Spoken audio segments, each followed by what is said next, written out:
PETA, which stands for people who are absolutely out of their ever-loving minds and really need to get some form of therapy and then a useful job, all right, has now declared that milk is the perfect drink for white supremacists.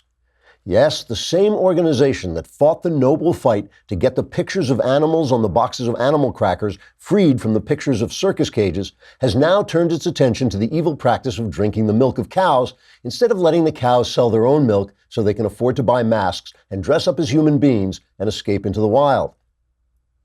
Something like that. I actually have no idea what these people want. They're obviously nuts. But here is a real, not made-up quote from an article on PETA's website entitled, "Why Cow's Milk is the Perfect Drink for Supremacists." Quote, "As when Christoph Waltz's character in Inglourious Bastards drinks a glass of milk and a character in a pivotal scene of Get Out sips the cow secretion, dairy milk has long been embraced as a symbol of white supremacy," unquote. We at the Daily Wire called PETA to ask what that blitheringly ungrammatical sentence could possibly mean, and whether they realized they had just cited two recent fictional stories as evidence of something that doesn't exist, and whether they understood they were as loony as drugged baboons. PETA spokeswoman Napoleon Bonaparte, well, she said she was Napoleon Bonaparte, responded, quote, "The blithering ungrammatical nature of the sentence is our way of symbolizing that we are bat crap crazy. Now excuse me while I conquer Europe," unquote. She then put on her Napoleon hat and rode away on a broomstick, which she pretended was a horse. The PETA article goes on to claim that milk cows are kept alive under terrible circumstances that prevent them from serving mankind as tasty hamburgers. I think that's what the article said. I didn't really understand it. Who could? Trigger warning, I'm Andrew Klavan, and this is The Andrew Klavan Show.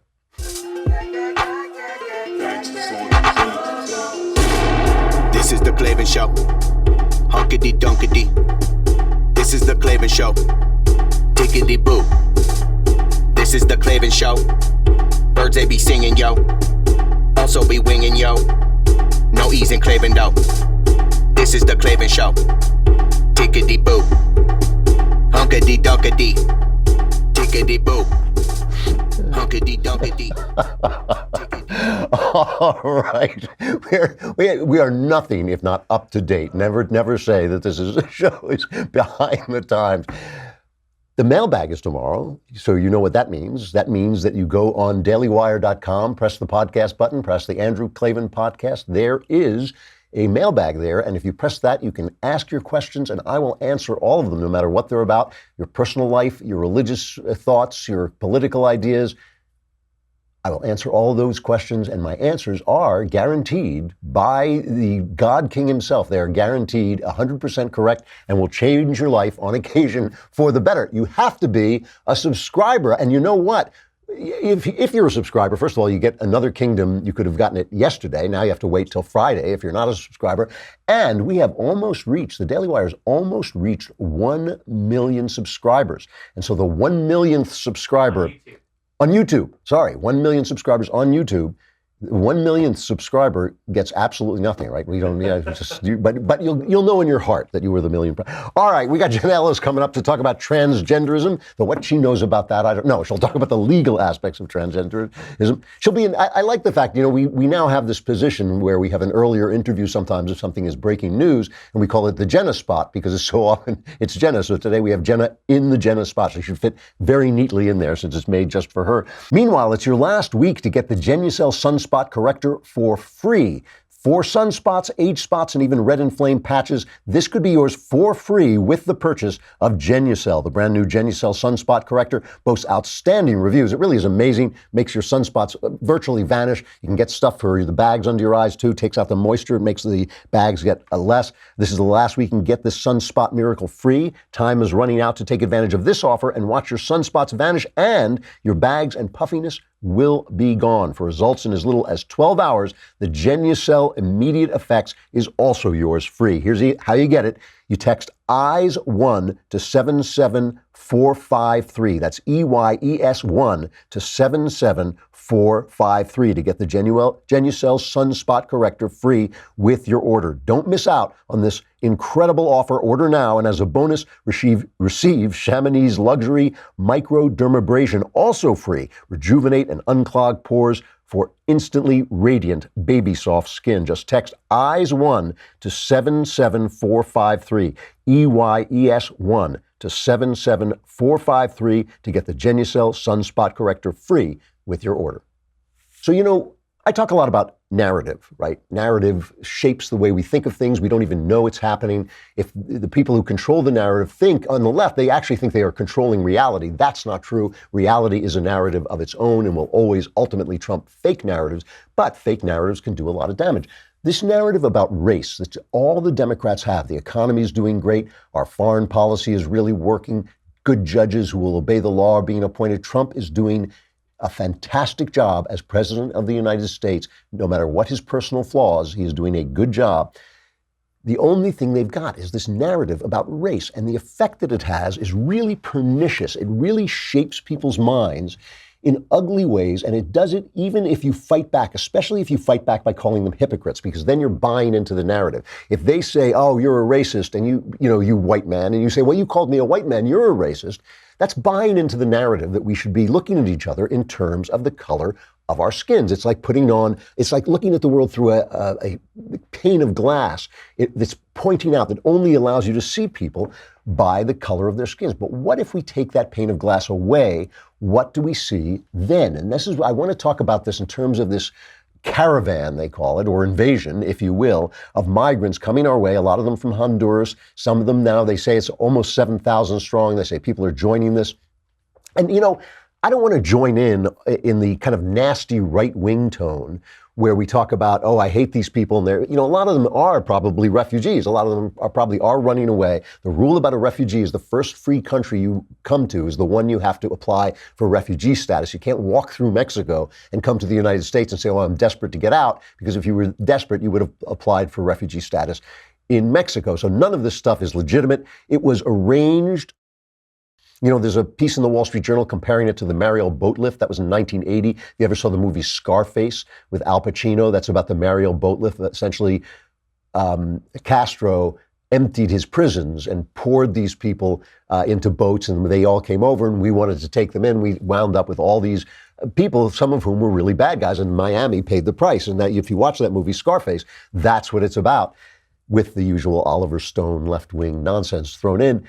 But, this caravan was organized by a guy named Bartolo Fuentes, who is a communist. He's from the Libre Party, and he's the guy, Libre is the party of the former president Manuel Zelaya, who was an ally of Venezuela and Cuba. He's basically a red, there's a red guy.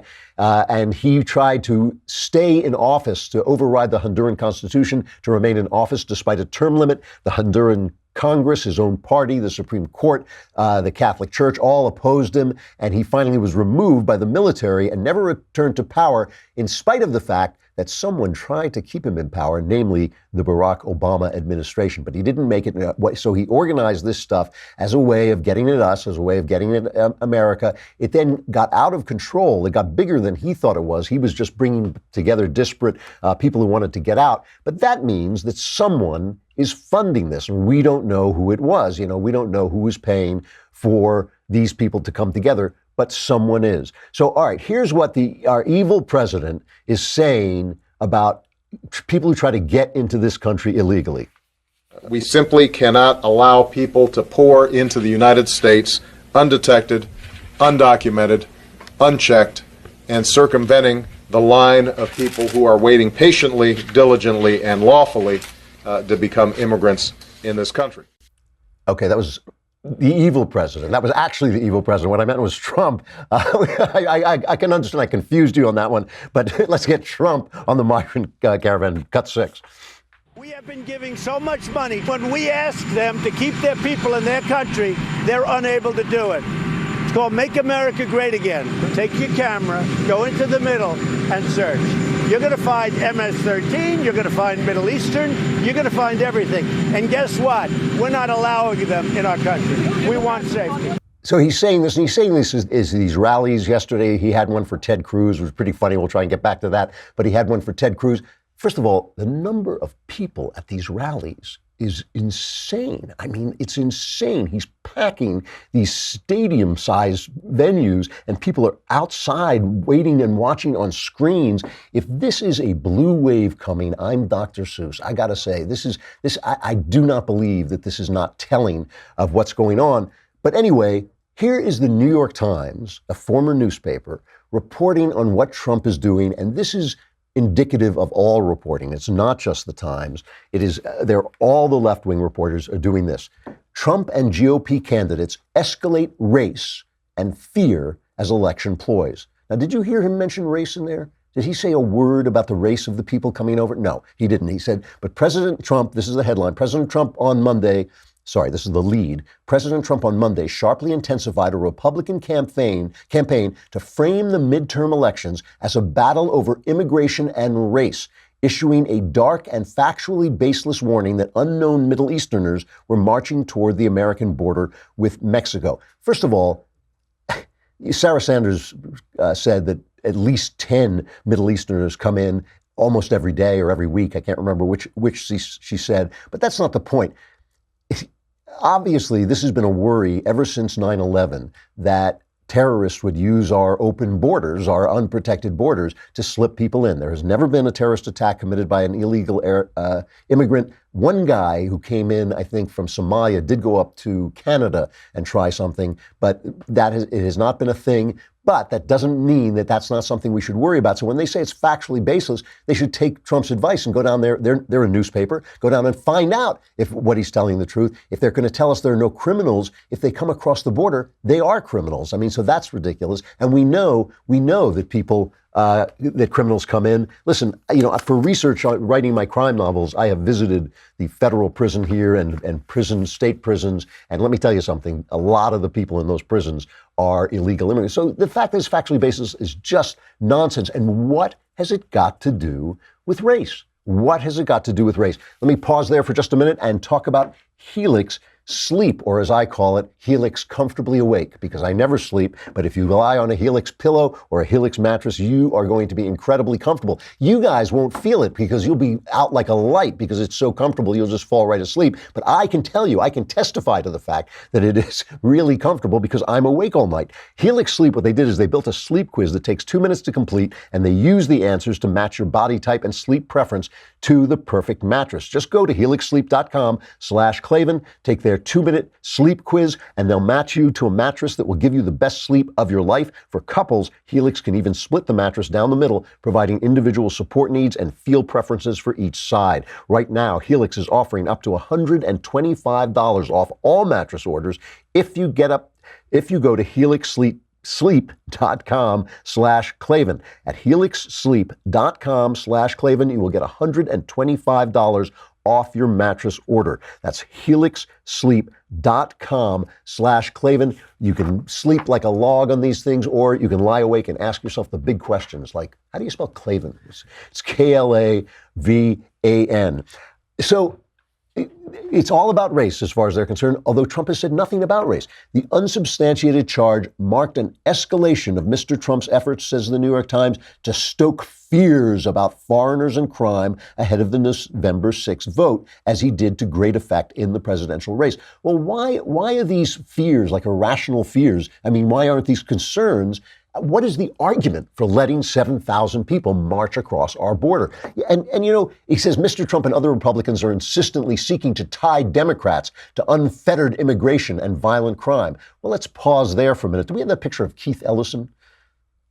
Do we have the image of there he is. He's wearing a T-shirt that says, "I don't believe in borders." It says that in Spanish. Keith Ellison, who may lose his race, by the way, is not a low-level Democrat. He is a major Democrat. The new Democrats, of course, they believe in open borders. The old Democrats played it safe. They used it as an issue, as we saw Obama do it, but they never did anything about it. And one of the truly shameful moments of the Democrat Party is Chuck Schumer waving that pen around, saying, "What do you mean you want us to pass a law? We're just the Senate of the United States. We don't pass laws. We wave pens around so the president can make fiats like a king and solve this problem for us." They have been sitting on their hands for generations at this point. They do nothing to solve this problem.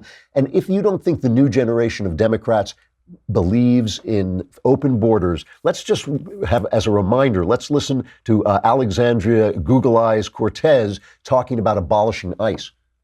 Well, we absolutely do need to make sure that our borders are secure, to make sure that people are safe in passage.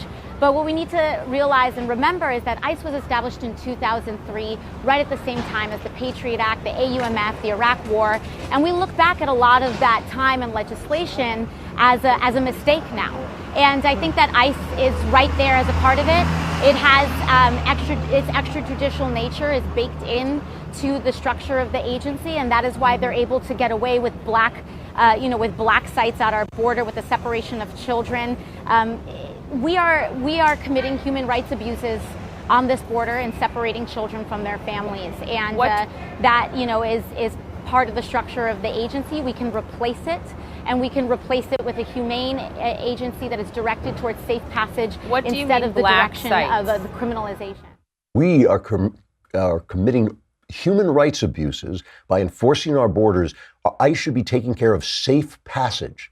Safe passage. If that's not open borders, I don't know what is. So far, I mean, look, Trump does have that Carney Barker thing where he blows everything out of proportion, but he's not telling lies like Obama told, like if you want your doctor, you can keep your doctor, or your premiums are going to go down, or Bill Ayers, the terrorist, who's just a guy in the neighborhood, or there's not a smidgen of corruption at the IRS. He's not telling lies like that. He is talking about a genuine situation. There is no argument. Look, and again, this is not a lack of sympathy on my part.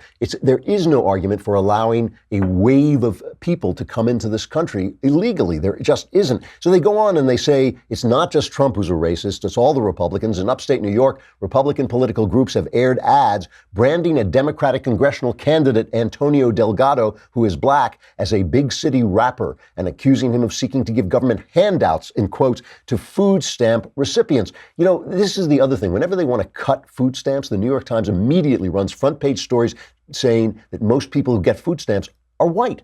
But now food stamps is a dog whistle, as they say, for racism. They just are imposing this. What happens? What happens when you just refuse to accept this narrative? What happens when you come out from behind the scrim? You come out from behind that pane of glass that they've put in front of us so that we have to look at each other. You know, the reason this narrative works is because it's primitive. They call themselves progressive, but they want us to go back to the days when everything was race, when race was the big deal. But in fact, if you come out from behind that pane of glass and you look at the world without race, if you just say, hey, I'm not going to pay attention to race, everything becomes about behavior.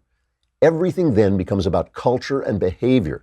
And then you can say, hey, I criticize that behavior because this, and this, because it's immoral. It is wrong to break into a person's country as it is wrong to break into a person's house. When you start to look at behavior, then a lot of the favored actors of the Democrat Party get criticized. That's why they're in the Democrat Party, because the Democrats will use racism to protect their bad behavior. That is what Democrats essentially do. That's essentially their entire strategy. Look, nothing Trump is doing now, nothing Trump is doing is outside the bounds of American politics. He is Trump. Everything he does is outsized. Even his mistakes are outsized. The way he talks is outsized.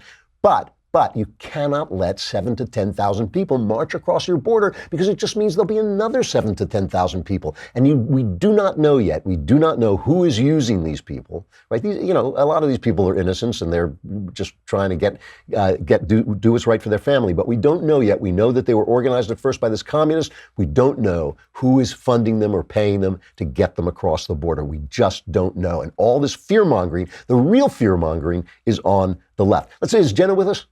Let us bring on Jenna Ellis. I shouldn't have to actually look at your introduction anymore, Jenna, but she's the director of the Dobson Policy Center. She's a contributor to the Washington Examiner, the Federalist, and the DailyWire, and her book is called The Legal Basis for a Moral Constitution, a Guide for Christians to Understand America's Current Constitutional Crisis. Jenna, do you know that we now call this the Jenna Spot? Did I tell you that?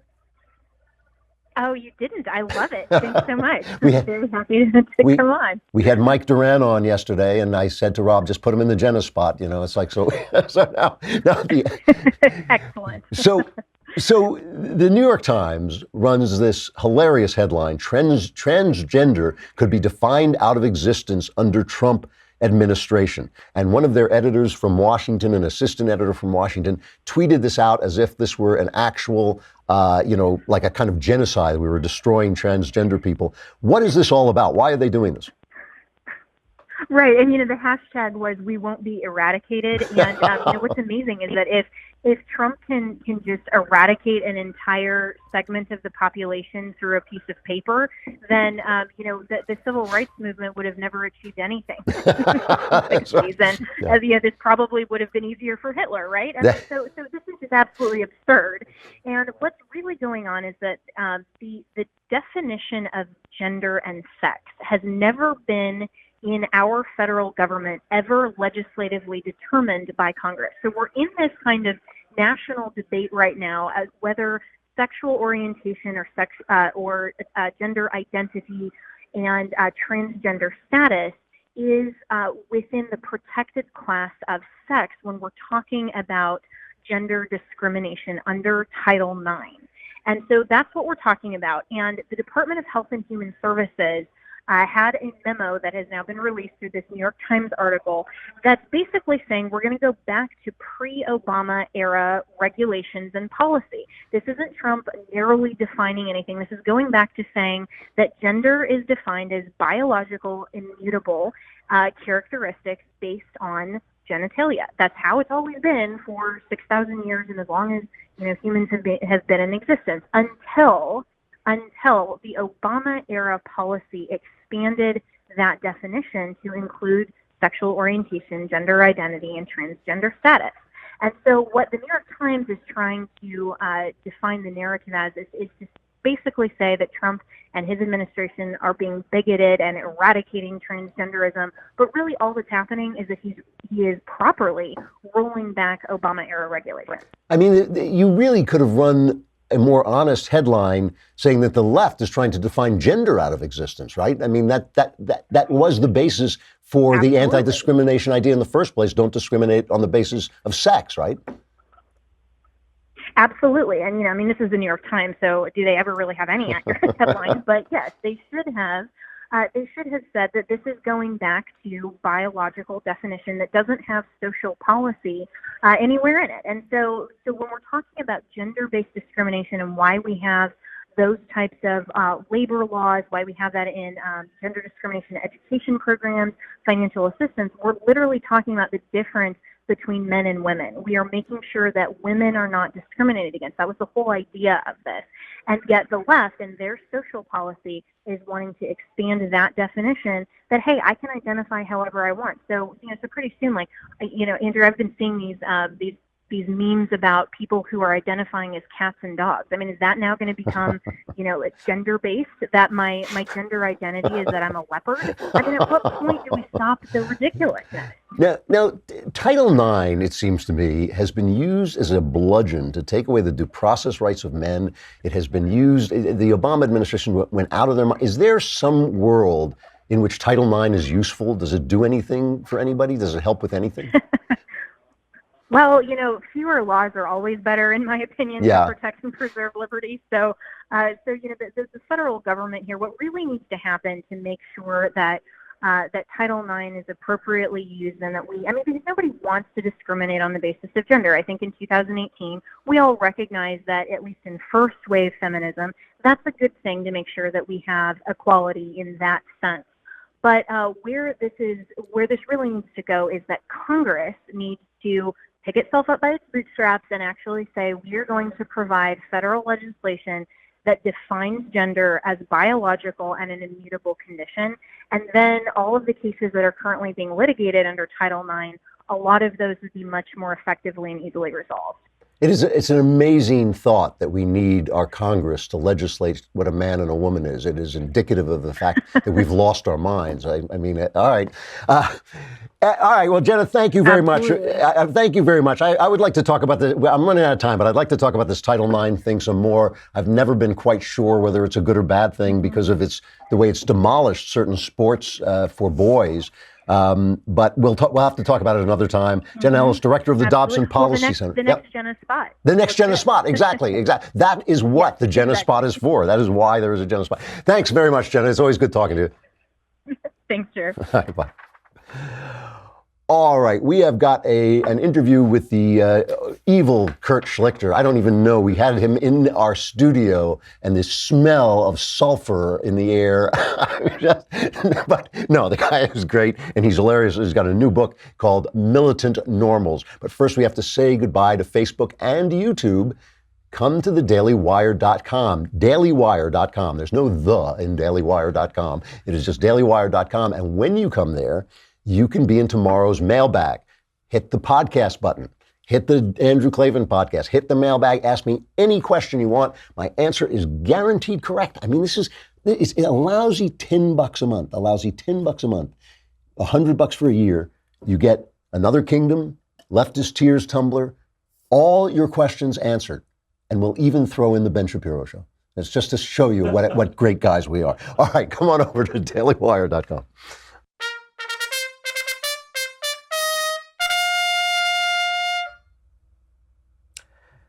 Kurt Schlichter is a pal and also a successful trial lawyer, as he will tell you any chance he gets, a retired Army infantry colonel, as he will also tell you any chance he gets, and a senior columnist for townhall.com. I love the guy. His new book, Militant Normals, How Regular Americans Are Rebelling Against the Elite to Reclaim Our Democracy. It is out now. Here's Kurt. Kurt, it is great to see you. It's great to be here. It's been far too long. I know. It's like the only time I see people is when I interview them. I know, and we're like in Los Angeles. Now, what people don't understand is that everything in Los Angeles, though, is like an hour and a half away. I know, if in good traffic, which in never good traffic. exists. Yeah, I mean, it was like an hour coming. I was stuck in traffic. I was doing radio hits in traffic on the way up here. I'm like, I'm on the 405. So I'm angry, and now you're asking me about stripper Matlock. That is so LA. All right. So aside from how did you get through security, which actually we should check that out because let's talk about the book. It's Militant Normals. Great title. What does it mean? Well, look, I posit that there are really two classes in America, and I think there used to be a divide over politics, left and right. And I think it's much more class now because we are seeing people on the right, and sometimes you call them never Trumpers, although I think that's a misleading description.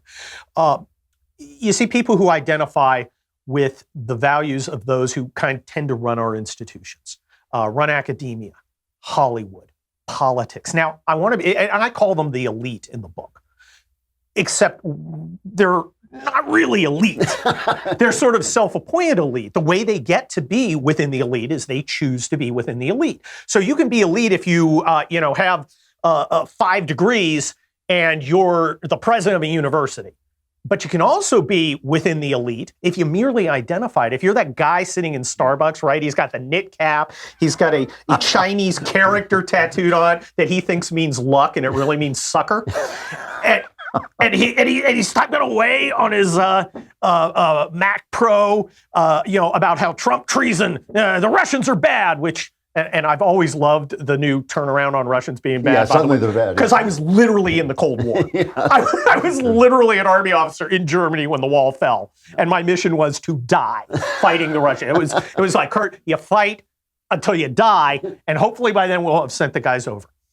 And of course, the guys coming over are the normals. These are the guys who built this country, feed this country, fuel this country, defend this country, and don't want to take a huge day-by-day interest in the running of the country. I mean, you and I, we follow politics all the time because we choose to. Most people want to follow their kids' little league team, or they want to, barbecue with their friends, or they just, go to their church or their synagogue. They want to live their life their way, and they allow the elite to do the running of society, right? And they take a little off the top, right? You get your power, you get your prestige, you get your position, you get some money. And that's okay with them. Just provide us prosperity and security. Do a good job, and I'll leave you alone. But when they stop doing a good job, that's when people get militant. We saw it at the silent majority under Nixon. We saw it when Reagan was elected. I think Ross Perot was a symbol of it, although I give him credit, Bill Clinton, I think, understood normal Americans better than they are Democrat. Yeah. Biden's pretty good about it too, which is why he worries me for 2020. And then the Tea Party, of course. But the difference now with the Tea Party, you had the elite fighting back instead of going, we got to change a little. the Democrats became more conservative after Ronald Reagan because they saw his successful economy. They're like, okay, we need to be a little more serious about this stuff. Yeah, Clinton, too. Exactly. Clinton was a more moderate Democrat. It was a reaction to the normal people saying, this isn't working for us. With the Tea Party, you had kind of the bipartisan elite, because there can be conservatives in the elite who also want their power and prestige, and they kind of united to push down this rebellion, but they didn't fix the problem. So it pops back up in 2016, and it's still going on. And the big difference is, the elite used to respect normals. They used to think of the normal people as, well, maybe they didn't honor all the values and traditions that the normals kind of were the receptacle of. The Kennedys would not get out there and say, I hate motherhood and I hate the flag, even though they lived in a way, at least hating motherhood. They seem to like the flag. Yep. Not Teddy, but at least John F. Kennedy fought for it. But it's true. Hollywood used to make movies for the middle of the country. Exactly. Yeah. Look, it's a Wonderful Life. Yeah. This is a movie that's Going My Way, sure. Exactly. These are movies that celebrate normal Americans. Bert and Ernie, the cop and the taxi driver, Right. in Wonderful Life, embodied what America is. Remember, they all went off to war. So what happened? Why did they? How did they lose the I train of that? think in the 60s, we had a fight within the elite. And we had an old elite that still held to that. And we had a young elite that kind of wanted to kick them out of power. And the way to do that was to be countercultural, to attack the underlying assumptions. And of course, they were fueled by the Frankfurt School stuff that our mutual friend Michael Walsh writes about so much better than I do. Yeah, no, it's really good stuff. It is good stuff. I actually say in the book, look, if you want a serious exploration of this, go buy Michael Walsh's book. Because mine is not a political science slog. I'm a political science major, I got a strategic studies degree, I got a law degree. All that's baloney. My book is fun. Okay, you're going to laugh.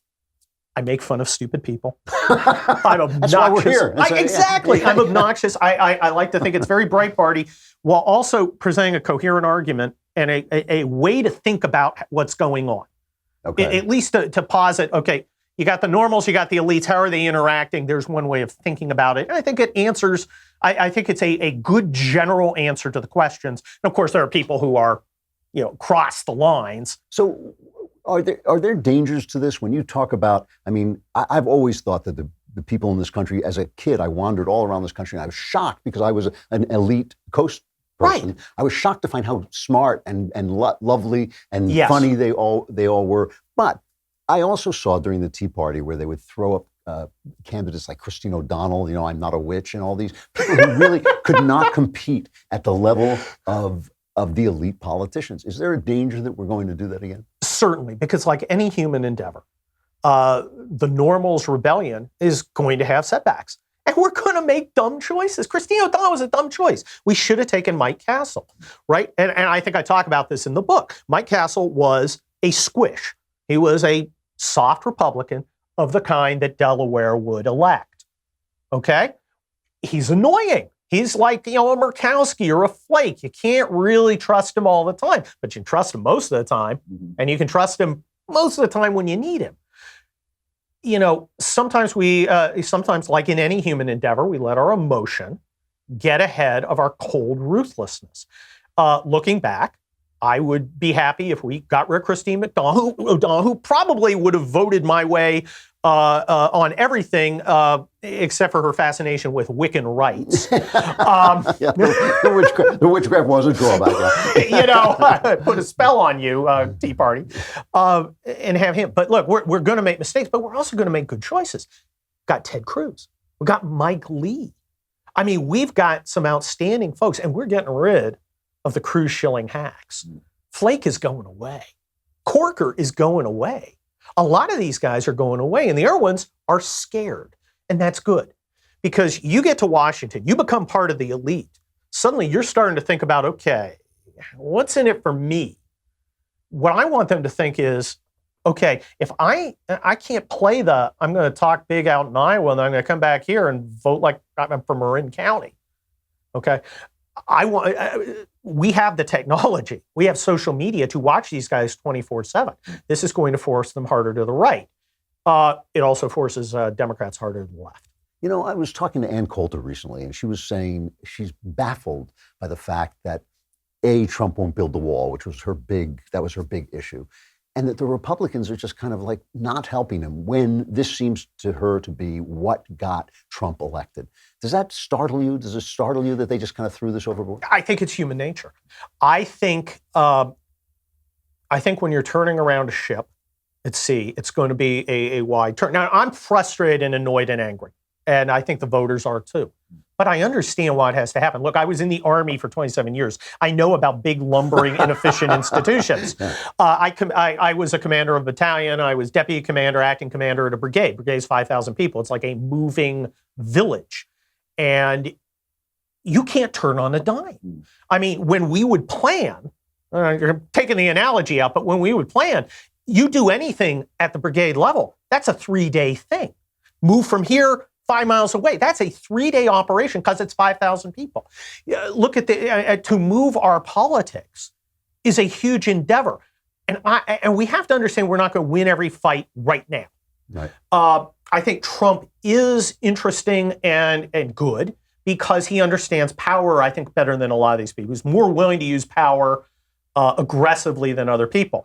During the, I'm firing Rosenstein, maybe I'm not firing Rosenstein, or maybe I am, or maybe I will. I thought, tactically, I might not make that choice, but this is one guy who's not afraid to use power. Now, he's kind of got it out there. I think we'll see. I don't know. By the time this broadcast, Rosenstein may be gone. Yeah. Maybe in federal prison. Who knows? Where do you stand about Trump? Because you've been very supportive of him, but he obviously can be problematical, right? Look, chapter 1 of my book is about my conversion. Okay. From anti-Trump. I was never Trump. I was never Jeb because I can't stand that puffball. I freaking Jeb, and throughout the book, Jeb has an exclamation point. So I'm doing, Tony Katz did most of the audio book. That was possibly the funniest exclamation point in the history of exclamation points. It is great. Tony Katz did most of the book, but I did chapter 1 for the audio book. And every time Jeb comes up, I'm like, Jeb! God, I hate that guy. But I was never Trump. I was anti-Trump. Okay. Me too. But I was never Hillary. Uh-huh. And Trump wasn't a conservative. I was an ideological conservative. Drew, I read the National Review every week when I was in the 80s. That was how we got conservatism. Yeah, sure. That was your conservative delivery system. You can go on the internet. You wait every 2 weeks, and you got Buckley's book, right? Or magazine. And then later, I read the Weekly Standard. Look, we all, we all. None of this is perfect. We all take ahoy, cruise shilling hacks. God, I hate those guys. They've really stunk. So Trump wasn't that guy. But Trump was not that guy. And I was like, what the hell is this guy? Right. Now, look, I'm a blue state trial lawyer. I drive a car that costs more than my parents' house. When they bought it in San Mateo, not when they sold it 40 years later, a month ago. For this car? No, that was. But I've got multiple advanced degrees, so I have the credentials to be elite. Right. And I think for a while maybe I was identifying as one, which is, and yet I was always sympathetic because my roots are in rural Pennsylvania. That's where my parents came from.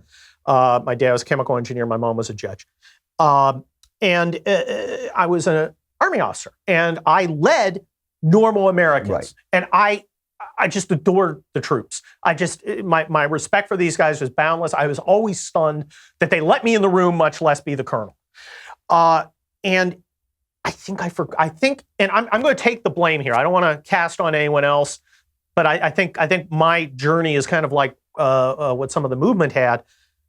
I forgot to think about what the effect was. Huge supporter of free trade, but then you got that guy, and he's 58, and he's Bloomington, Illinois, yeah.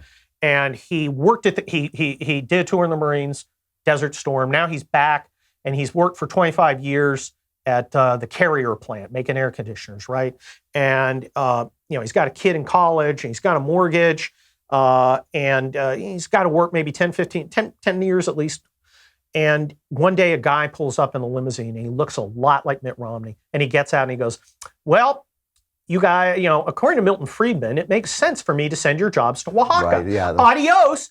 Everybody learn coding. and what?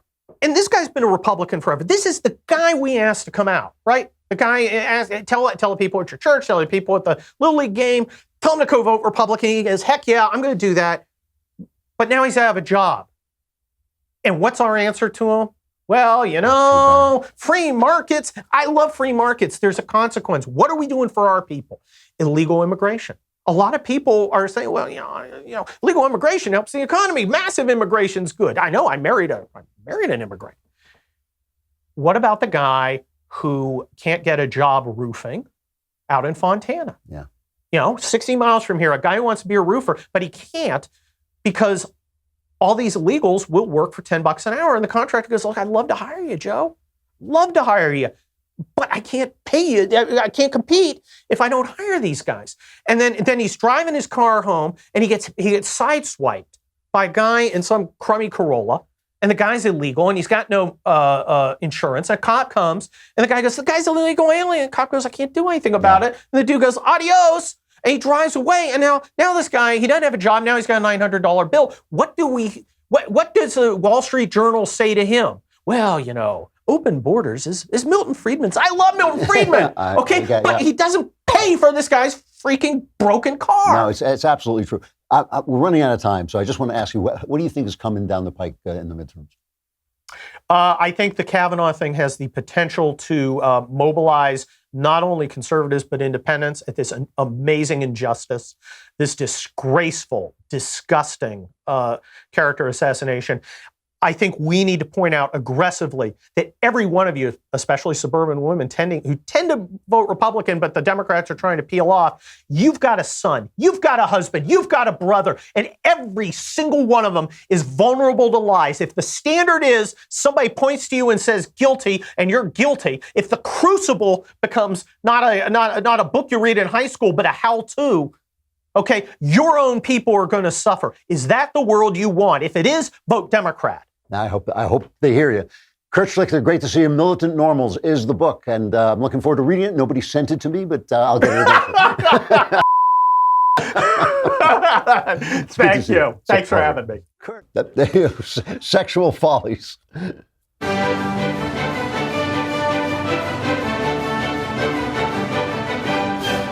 So at the Institute for Family Studies, Nicholas Wolfinger, a sociologist at the University of Utah, concluded in his study that Americans who remained celibate until they were married were quite likely to say they were in a very happy marriage. Conversely, women with the lowest odds of marital happiness were those with 6 to 10 sexual partners in their lives.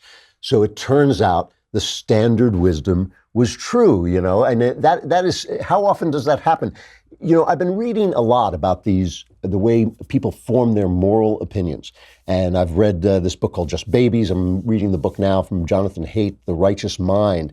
And I love these guys. They're studying how our moral sense evolved, but they don't, we were talking about this yesterday, because they make the assumption of materialism, I don't think they're doing the study properly. And it goes back to this idea of virginity being the best thing, especially for women before marriage. Don't have sex until you're married. It will make you happier both before and after you are married. And we always knew this, and then we forgot it. In the 60s, they declared it to be suddenly untrue, and everybody said, yes, we can't explain it, so we can't make the argument for it, and therefore, because of birth control, and therefore it must be wrong, right? That was the argument. The argument was, that was in the old days when you might get pregnant, but now you won't get pregnant anymore, so it doesn't matter anymore. In these studies where they try to figure out how people make moral decisions, they have a story called the Incest Story. And the Incest Story goes like this. A brother and sister who love each other very much are on a camping trip. They are alone in a cabin, and they decide that they would like to have sex. And so they use double birth control. She's on the pill. He uses a condom. They have sex once. They enjoy it. It brings them closer together. They decide never to do it again, and they never tell anybody, is it wrong? Is it wrong? And so when they do the test, almost everybody says, yes, it's wrong. And then they ask them to explain why. And nobody can explain why, because the general wisdom is that incest is wrong because it creates, it creates birth defects in the children. And that is why we have this innate taboo against incest. And now that in this particular case, the fact that they are not going to have children that they've used, and they're not going to do it again, and they're not going to tell anybody, eliminates all the possible arguments against this morally wrong, being morally wrong, and yet people still say it's morally wrong, and then they get confused when they can't explain it anymore. And that basically the scientists then say, oh, well, it's not morally wrong. This was an evolutionary idea caused to keep people from having birth defects, but now it's become obsolete, or at least is obsolete in this situation. I think that that is entirely incorrect. We have developed a moral sense in the same way we've developed eyesight. Okay, we look at things, we see them, the things are there. They may not look exactly like we see them. A glass like the one I'm holding, or a leftist tears tumbler like the one I'm holding, is mostly empty space. I just see it as being a solid object, but that works in my human world, right? I'm seeing it as a human experience, as the human experience of the leftist tears tumbler. The same thing is true with morality. We see it, sometimes we see the wrong thing, and we have to correct it with reason. That is why we have reason, one of the reasons we have reason. But that doesn't mean because we can't explain it, it isn't there. The scientists are making a mistake. Now, my son Spencer explained this to me. It's Aristotle. Here he is. We have him on the show because if I could have my son Spencer on the show, I would have him. But instead, I have a bust of Aristotle. He speaks about something called chorismos, which means separation. And this means that when something is actually not separable, it actually is one thing. But in order to talk about it, you separate it, okay? So what the scientists are doing is they are separating the moral instinct from reason. And they do this because they're looking at things evolutionarily, historically. They're saying one came first and the other came second, but that doesn't matter. We don't make our moral decisions purely from our moral sense, and we don't make them purely from reason. They are one thing. The chorismos is a fake, is a false strategy that we use in order to talk about them, but we can't really think about ourselves that way completely. We actually see things more than we know. So what's wrong with the story about incest, okay, is that when you have sex with someone, it changes your relationship. So the idea that they go on and they just go back to being brother and sister but feel better is a lie. It's not true. See, people are not spotting that in the story. The other thing is people don't have sex and then stop. Once you have sex with someone, you think, oh, that's a fun thing, and then you keep doing it. And thirdly, a brother-sister relationship is a thing. It is a kind of thing. And when you violate the kind of thing that it is, you have set off all kinds of shockwaves in the world that you don't know how they're going to play out in your relationship. Most people know that when they have sex with someone, they have set down a road in which they're either going to end up getting married or it's going to get ugly. One of those two things is going to happen. Very rare that it happens otherwise, though sometimes it does. So the story itself is not an accurate representation of reality. So people are reacting to reality, which is that incest is wrong and it really is destructive to the relationship that a brother and sister have. But in the context of the story, which is a fantasy, a complete fantasy, they can't explain why their instinct is wrong, see? So when people came to us and they said, oh, marriage, you don't have to have sex within marriage anymore because now we have birth control and you won't get pregnant, they were telling a story about the world that wasn't true, and our moral and our reason got befuddled, and we didn't trust our moral instincts. Moral instincts can be wrong. Reason can disprove a moral instinct. Racism, for instance, may have made sense at some tribal point in our society. I don't think it does any longer make sense. But before you tear down a tradition, figure out exactly why it's there. Before you tear down the wall, figure out what's on the other side. And if you don't believe me, here is an Islamic cleric explaining why girls should wear a hijab, because if they don't, a jinn might fall in love with them. Then don't forget that there are other creations besides men. There are men who are going to look at you, but at the same time, a jinn may fall in love with you. And this is something very, very common. I had a case where a jinn had possessed a sister. She was waiting at the bus stop and the jinn fell in love with her. She was walking through a park and the jinn followed her. She was waiting at the bus stop and the jinn fell in love with her and it actually possessed her. And when they fall in love, they're very, very difficult to remove because their love is like almost a blind type of love. It's like, I would rather die than leave this individual. Okay, never mind the hijab, but stay out of people's beds until you're married. Right? Because I don't know, I'm not as worried about the jinn as I am about actual human beings, although those little demons don't go very well with tonic. It's a gin and tonic. All right, mailbag tomorrow. I'm Andrew Klavan. This is The Andrew Klavan Show.